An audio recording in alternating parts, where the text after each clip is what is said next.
이제 요한계시록이 시작이 되었는데요.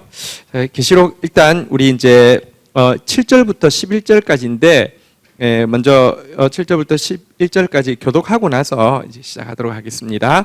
요한계시록 1장 7절부터 11절 먼저 간단하게 교독하고 시작하겠습니다. 볼지어다 그가 구름을 타고 오시리라. 각 사람의 눈이 그를 보겠고 그를 찌른 자도 볼 것이요 땅에 있는 모든 족속이 그로 말미암아 애곡하리니 그러하리라. 아멘. 8절 읽겠습니다. 시작. 주 하나님이 이르시되 나는 알파와 오메가라. 이제도 있고 전에도 있었고 장차 올 자요 전능하신 자라 하시더라. 9절 제가 읽겠습니다. 나 요한은 너희 형제요 예수의 환난과 나라와 참음에 동참한 자라.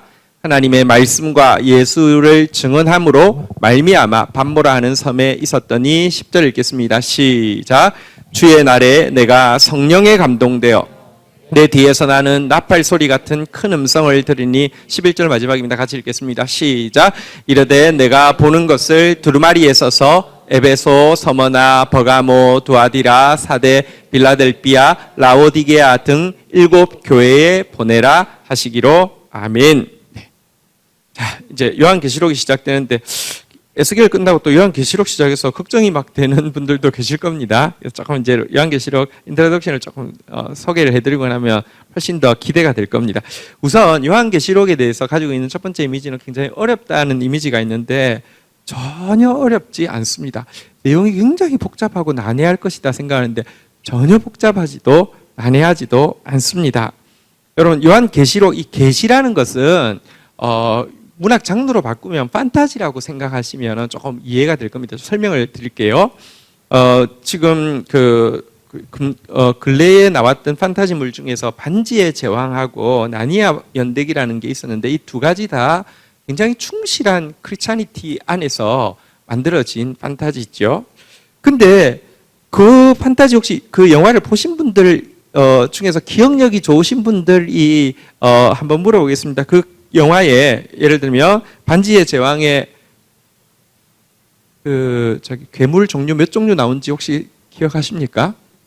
그럼 그 중에서 괴물 중에 한 괴물에 발톱이 몇 개 있는지 기억나십니까? 뿔은 어디 달려 있는지 기억나십니까? 혹시 기억나는 사람 있으면 손 들어주시죠. 아무도 없네요. 그러면 여러분들은 그 반지의 제왕을 헛본 겁니까? 아니죠. 그거 하나도 중요하지 않습니다. 그걸 기억하지 못했다고 해서 반지의 제왕의 주제가 전혀 모호해지지 않습니다. 오 마이 프리셔스 이러면서 이제 그 뭐랄까요?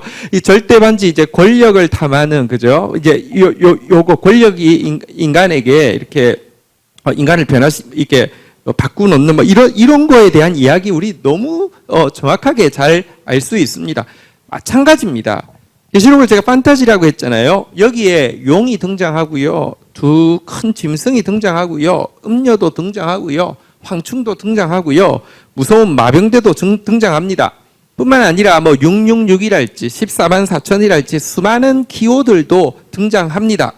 그런데 이것들이요. 마치 반지의 제왕이나 나니아 연대기를 큰 그림에서 봤을 때 주제를 보고 그냥 디테일 봤을 때 디테일 그렇게 중요하지 않은 것처럼 또 그것 때문에 전체 주제를 이해하는데 어렵지 않은 것처럼 전혀 어렵지 않게 주제를 파악할 수 있습니다. 계시록의 주제가 무엇이냐고 하면 한번 따라하겠습니다. 누구를 예배하며 어떤 나라를 기다려야 하는가? 참 예배할 대상은 누구냐? 그리고 정말 우리가 기다릴 나라는 어떤 나라냐에 대한 판타지라고 할 수 있습니다. 그리고 이 예배 받아야 될 그분을 예배하는 것을 방해하는 세력은 무엇이고 그렇다고 그리고 또 이 나라가 임하는 것을 방해하는 세력은 무엇이고 그 방해를 이길 수 있는 길은 무엇인가 그리고 이 전쟁의 결말은 어떻게 될 것인가에 대한 판타지라고 할 수 있습니다. 판타지라고 해서 허황된 이야기라는 게 아니라 그런 방식으로 주제를 설명한다는 것입니다. 반지의 제왕에 나오는 괴물은 이렇게 허상이지만 그 주제 자체는 굉장히 인간과 세계와 우주를 꿰뚫는 주제이지 않습니까? 그래서 그것에 대한 내용이라는 것입니다. 전혀 어렵지 않습니다. 또 한 가지 요한계시록에 대해서 가지고 있는 이미지는요. 두 번째 이미지는 이상한 책이라는 겁니다. 이거는 뭔가 아주 그 암호집과 같은 것이다, 이런 생각을 자꾸 가지고 있습니다. 이단들은 뭐 신천지를 비롯해 가지고 하나님의 교회도 그렇고요, 다 요즘 제일 강조하는 게 요한계시록이죠.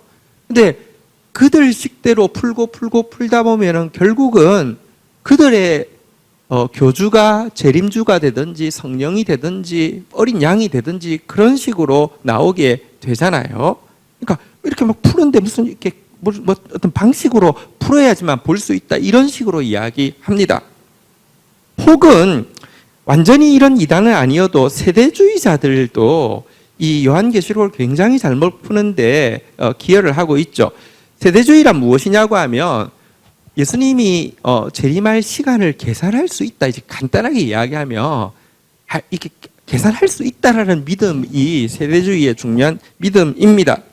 이 사람들에게 있어서 요한계시록은요 굉장히 중요한 어떤 교과서죠.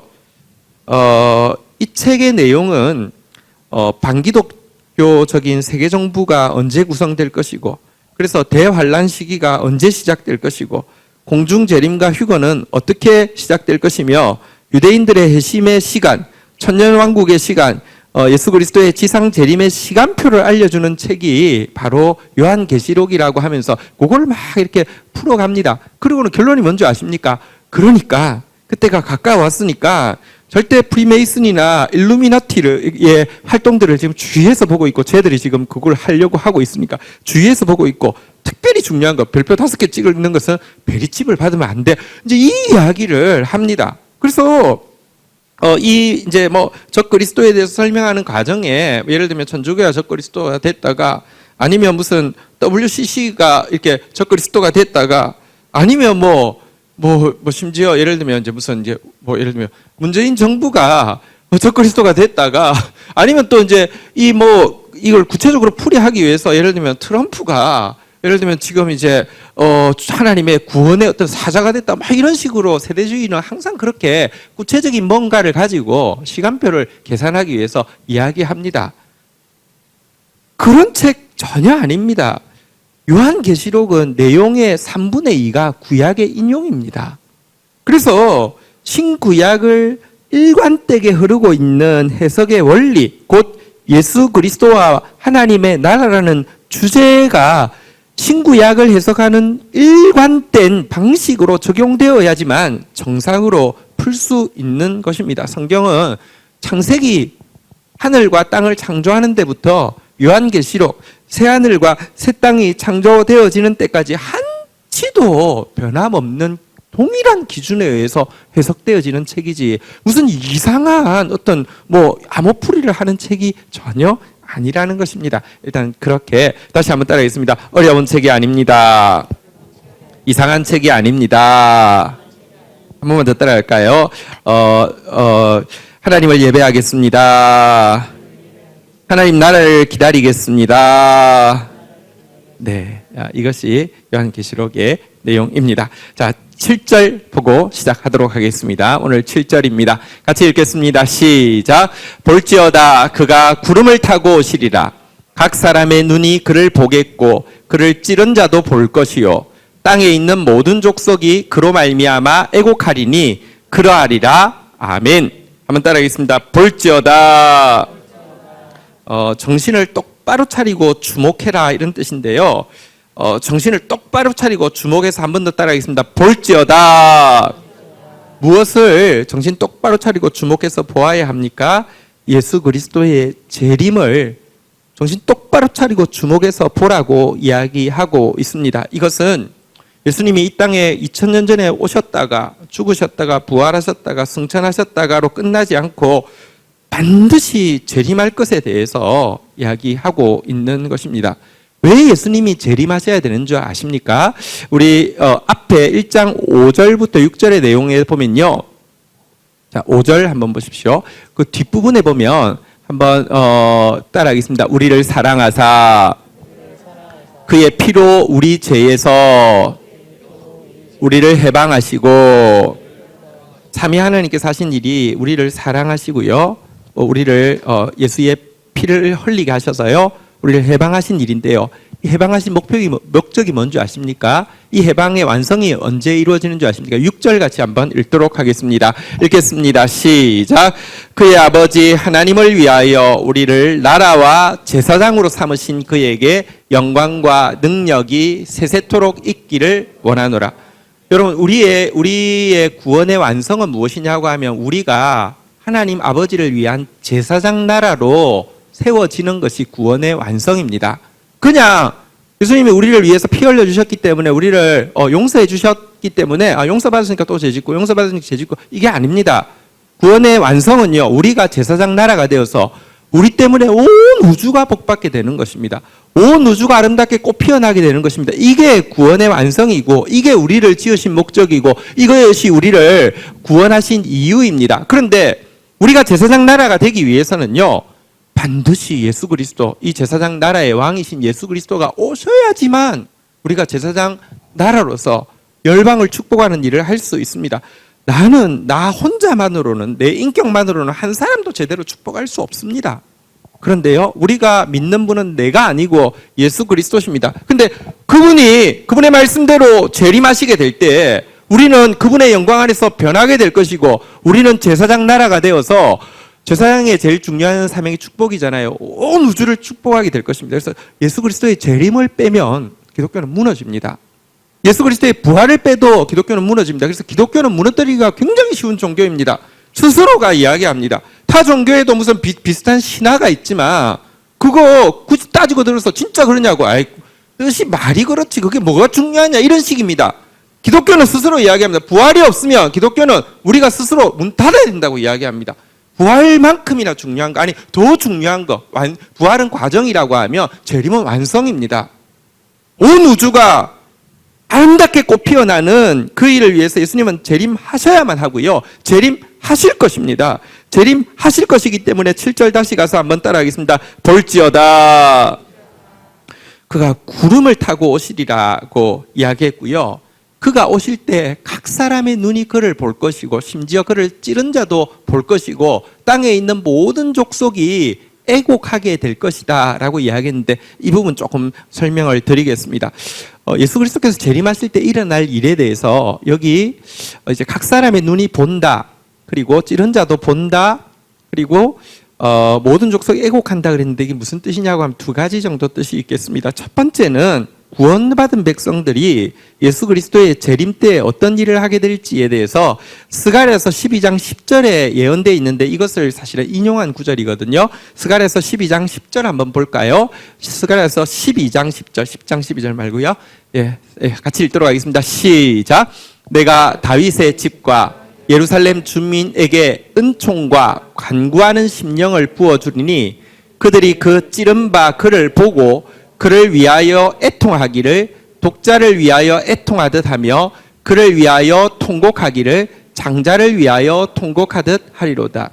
예수 그리스도께서 재림하실 때 우리를 위해서 십자가에 못 박히신 예수 그리스도, 하나님의 장자이신 예수 그리스도께서 재림하실 때 여러분, 다윗의 집 예루살렘 주민, 은총을 받은 백성들 마음 가운데 그날 마치 자기 독자를 잃어버린 것처럼 애통하고 자기 장자를 잃어버린 것처럼 통곡하는 듯한 진실한 회개와 감격의 통곡이 있을 것에 대해서 이야기하는 것입니다.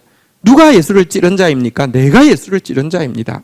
예수 그리스도의 재림 앞에서 구원받을 백성들도 깊이 참여하면서, 그리고 예수를 믿었지만 저렇게 영광스러운 분이고 저렇게 귀한 분인지 모르고 믿었다가 그분의 영광 앞에서 깊이 애통하면서 구원받게 될 것에 대한 내용이기도 하고요.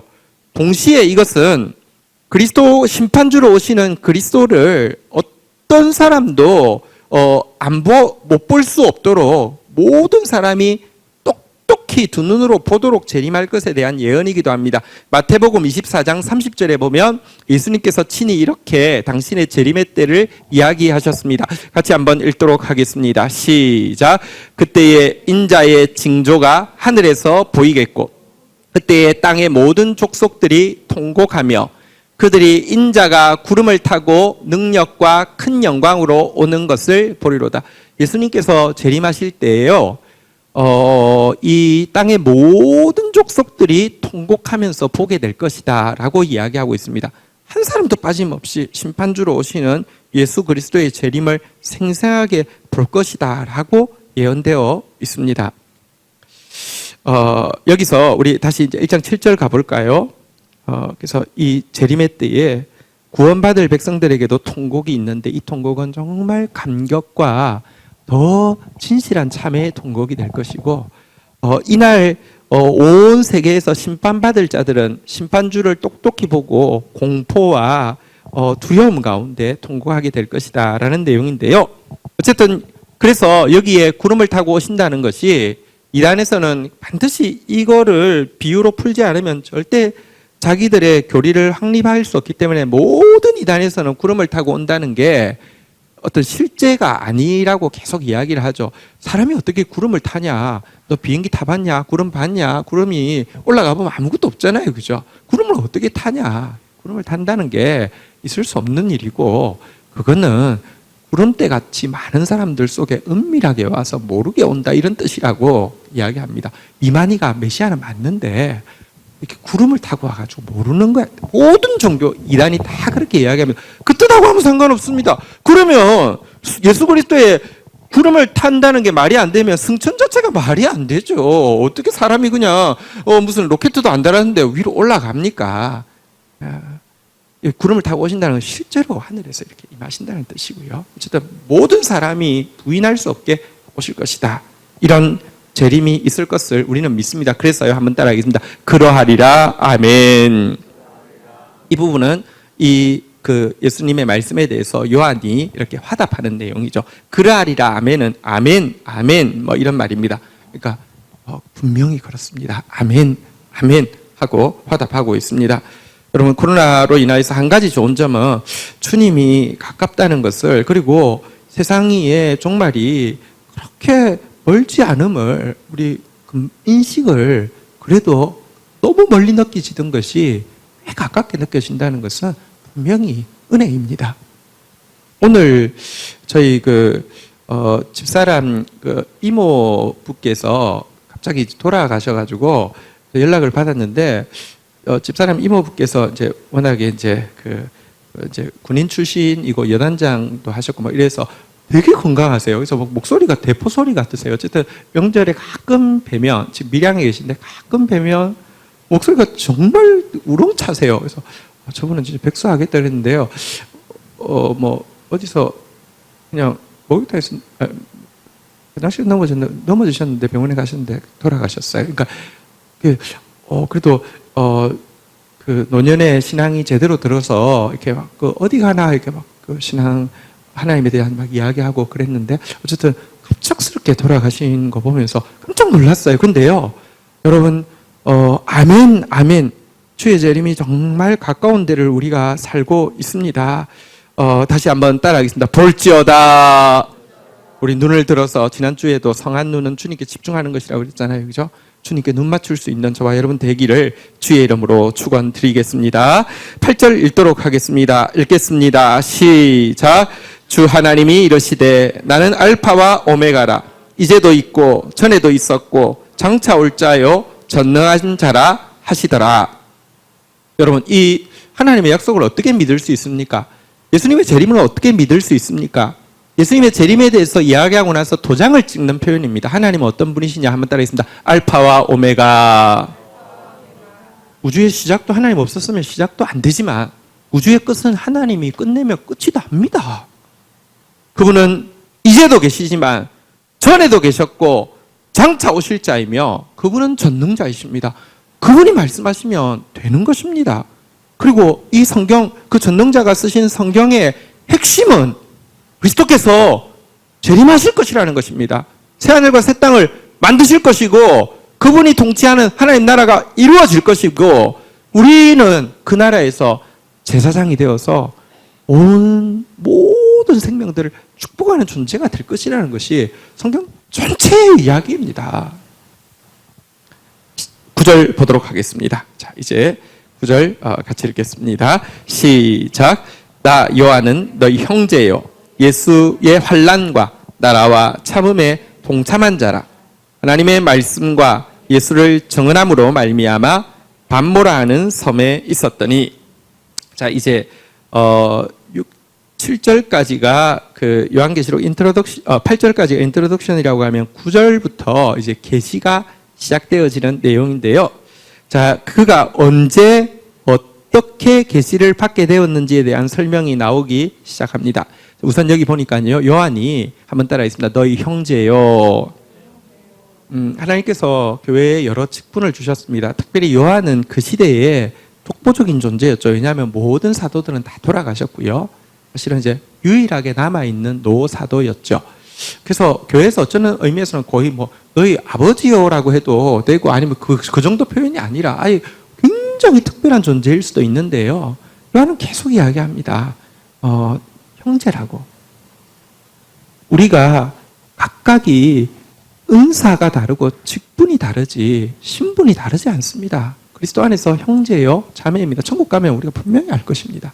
형제라고 이야기하고 나서는요, 한번 따라하겠습니다. 예수의 환난과 나라와 참음에 동참하는 자.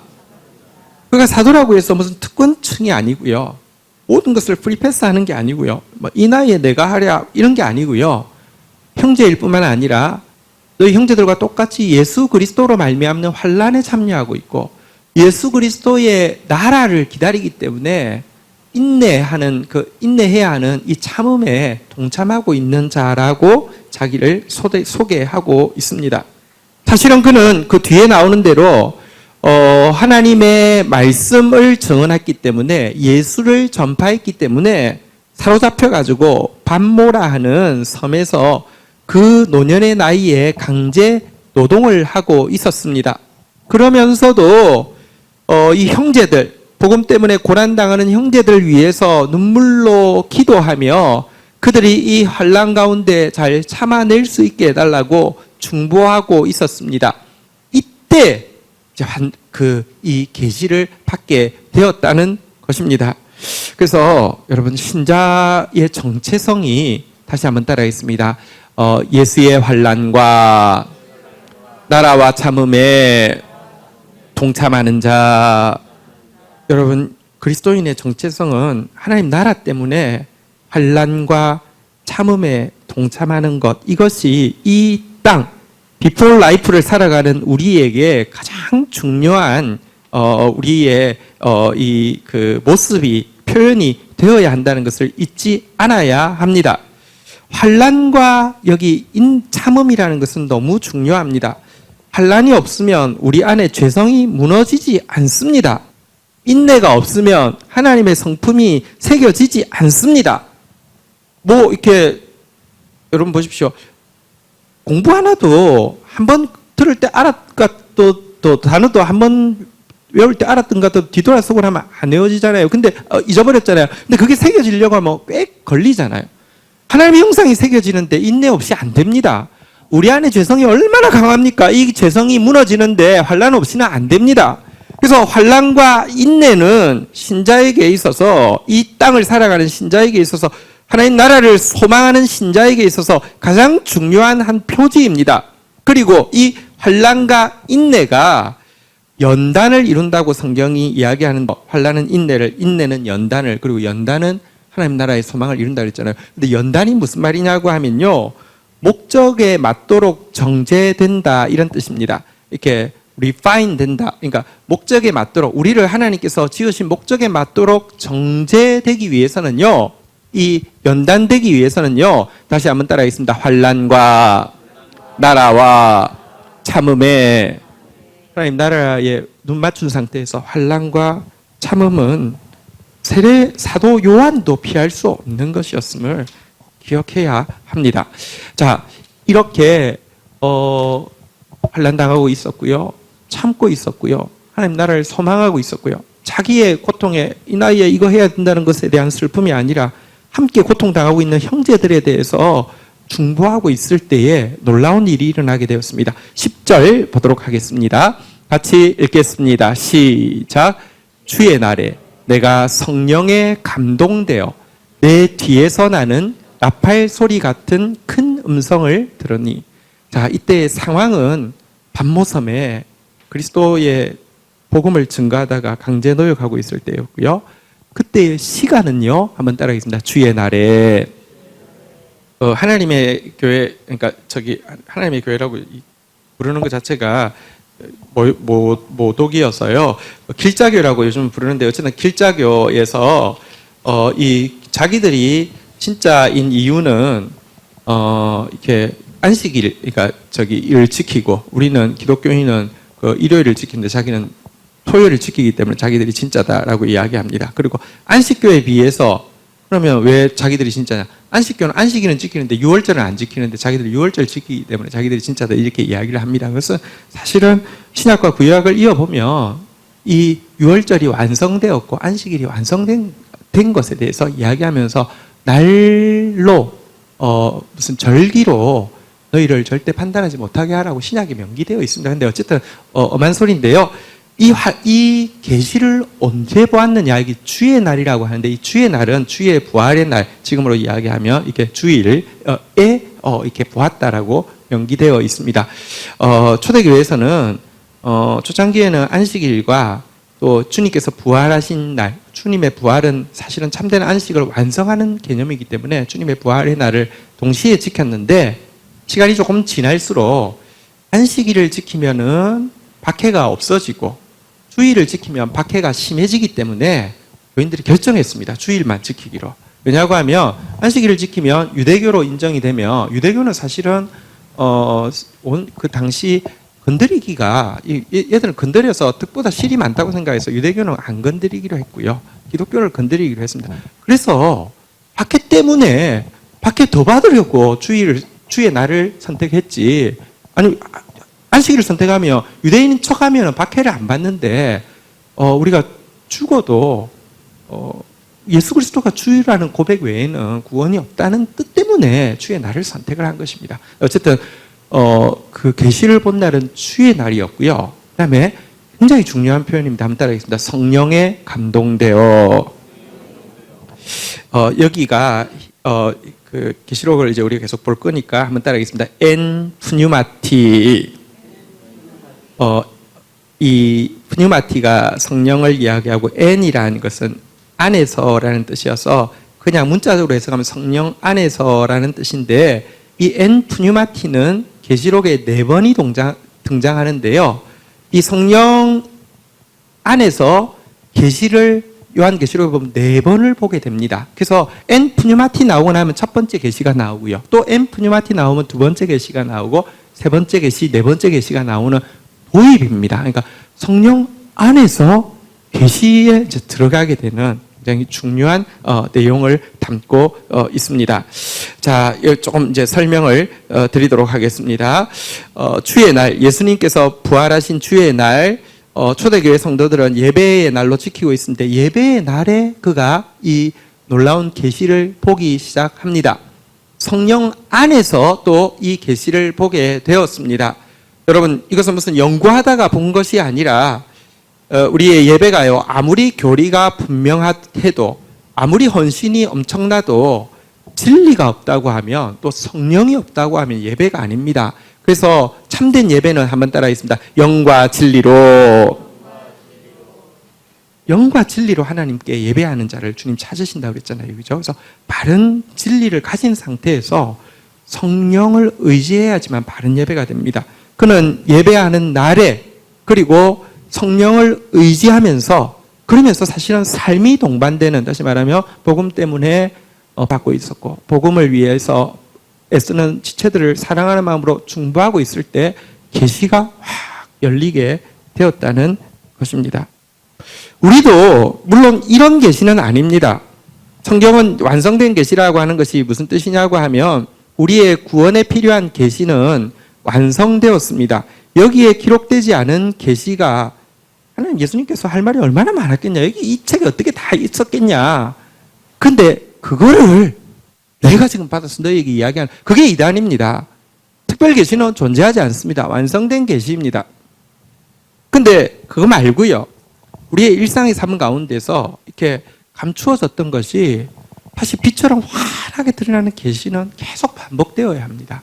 근데 반복되는 이 계시를 경험하려고 하면요, 환난과 참음에 동참하는 삶이 있어야 하고요, 하나님 앞에 드리는 주의 날에 시간이 있어야 하고요, 계속 성령 안에 머무르고 성령을 의지하는 자세가 있어야지 일어난 계시가 진짜 계시라는 것을 우리에게 보여주고 있습니다.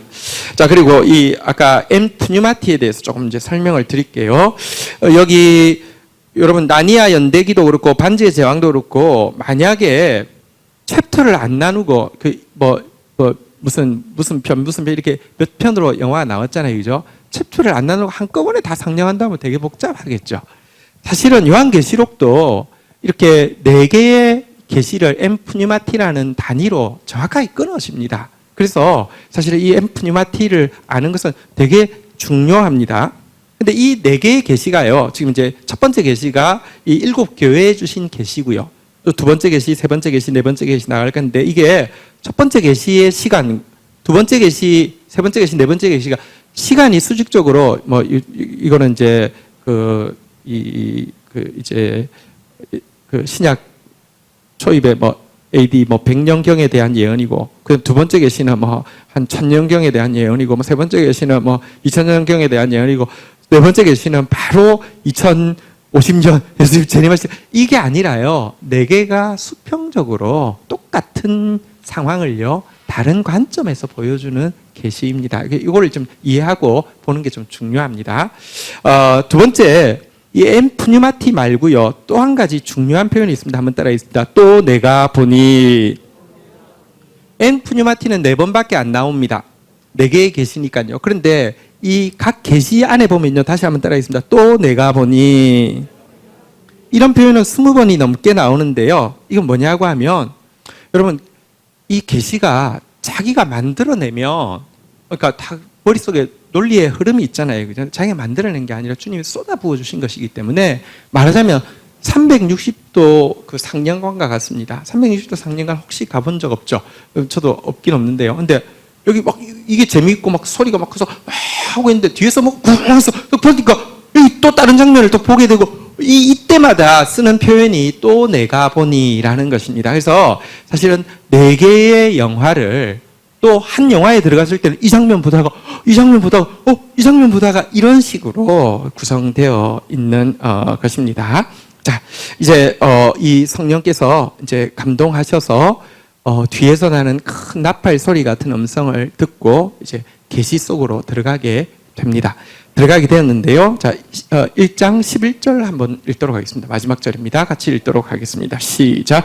이르되 내가 보는 것을 두루마리에 써서 에베소, 서머나, 버가모, 두아디라, 사데, 빌라델비아, 라오디게 7교회에 보내라 하시기로.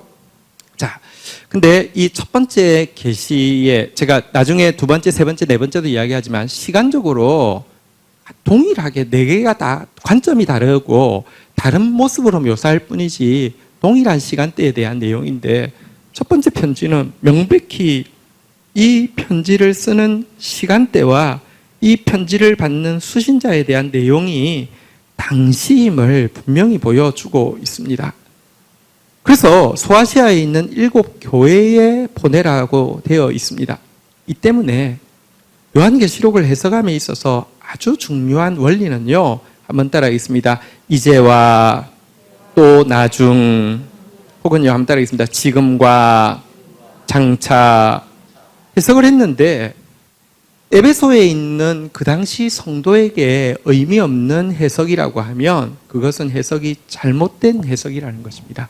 그때 에베소에 있는 성도들이 이것 통해서 받을 수 있는 깨달음과 받을 수 있는 도움이 바른 해석이지, 에베소 성도에게 적용되지 않는 해석은 다 잘못된 것이라는 것입니다. 만약에 이것이 베리칩 받지 말라는 것에 대한 내용이라고 하면, 그래 이제 갑니다.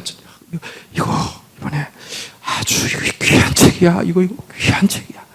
내가 이게 무슨 뜻이냐고 하면, 베리칩을 받으면 안 되는데 베리칩 받지 마. 여러분, 에베소 성도 이제 붙잡고 베리칩 받지 말라고 이야기를 했다고 하면 무슨 의미가 있겠습니까? 그거는 무조건 잘못된 해석이라는 것입니다. 그러면 근데 근데 왜 이게 성경이 되느냐? 다시 이야기합니다. 이제와 또 나중, 지금과 장차. 무슨 말이냐고 하면요. 그 당시 성도들에게 구체적으로 주어지는 말씀인데 이 진리는 통시적으로 모든 시대의 모든 하나님의 바른 교회에 또 적용되어지는 내용이기 때문에 그렇습니다. 소아시아의 교회가 7개만 있었을까요? 혹은 소아시아의 교회에 9개가 있었는데 2개는 오디션에서 탈락해서 여기 못 들어온 것일까요? 그게 아니라요. 7이라는 숫자는 사실은 모든 교회를 의미하는 것입니다. 그래서 해석을 함에 있어서 어쨌든 그 동일하게 신구약을 해석하는 동일한 원리와 그때 그들에게 주어지는 은혜가 또 오늘 우리에게 구체적으로 어떻게 주어지는지를 보는 관점으로 보아야지 요한계시록이 제대로 보이게 된다는 것입니다. 그러나 어쨌든 오늘 이제 내용을 마치면서요. 다시 한번 따라 하겠습니다. 하나님을 예배하고 하나님 나라를 기다리겠습니다. 반드시 예수 그리스도의 재림이 있을 것입니다. 한번 따라하겠습니다. 아멘, 아멘. 하나님 재림이 있을 것이고요. 8절 다시 한번 볼까요? 이 일은 알파와 오메가 되신 이제도 전에도 장차 오실 하나님께서 보증한 일이십니다. 다시 한번 고백하겠습니다. 아멘, 아멘. 이 날을 준비하기 위해서 요한이 살아냈던 삶, 9절에 나오는 대로요. 다시 한번 따라하겠습니다. 환난과 나라와 참음, 또 10절에 나오는 대로 요한이 동참했던, 한번 따라하겠습니다. 주의 날, 성령 안에서 그 구별된 시간, 또 성령 안에 있음, 이것 통해서 주님께서 오늘도 부어주시는 하나님의 그 우리 눈을 밝히시는 이 역사를, 성한 눈이 되어지는 이 역사를 함께 보기를 주의 이름으로 축복합니다.